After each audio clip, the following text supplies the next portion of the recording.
Hello everyone! So, for today's video, ayan, magluluto tayo ng espesyal na ulam or pwede rin pulutan. Siyempre, may trademark ang ating lulutuin. So, ito ang tinatawag nating Adidas. So, at mga hindi pa nakakaalam, ito po ay paan ng manok.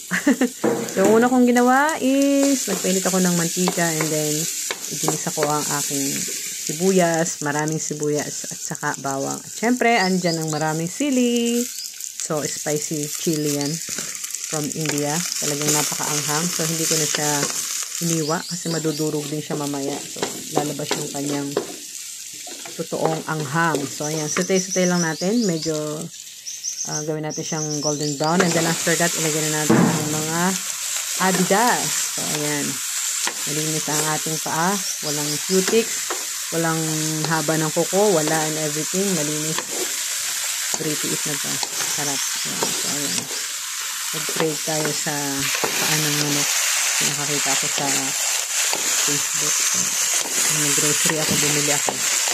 Ayan. So, sutay lang natin siya in high heat, guys. Para medyo parang mabilis ang maluto. And then after that, lagyan natin siya ng oyster sauce. So, natin oyster sauce. And then mix up lang natin. Napakasimple lang ito. Alam ko, kayang-kaya niya. So, ating simple recipe. Dapat medyo high heat. Parang saya ng mga paa. So, ayan. Napakasarap na. Naaamoy nyo na ba? And then after that, ayan. Ayan, nakumbay na ang oyster sauce sa ating mga Adidas. And then, after that is, takluban natin ng konti. Let it sit for like 2 to 3 minutes. And then after that, ganito na. Lagyan natin ng yung natirang hiniwa na sibuyas. Ilagay na natin.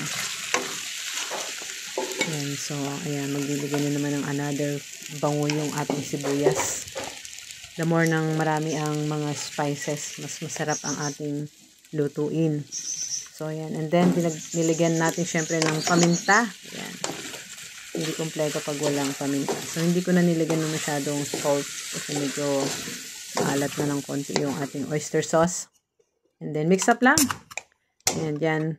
And then, lagyan natin ng Sprite, guys. Ito ang ating special ingredients dito. Sprite. So, lagyan natin ng parang mga dalawang ganyan na Sprite. Ayan. Yan, ibuhos na ang Sprite sa ating niluluto. Ayan. Di ba napakanta tayo? Ayan. And then, mix up lang natin ang ating mga paa. Ayan.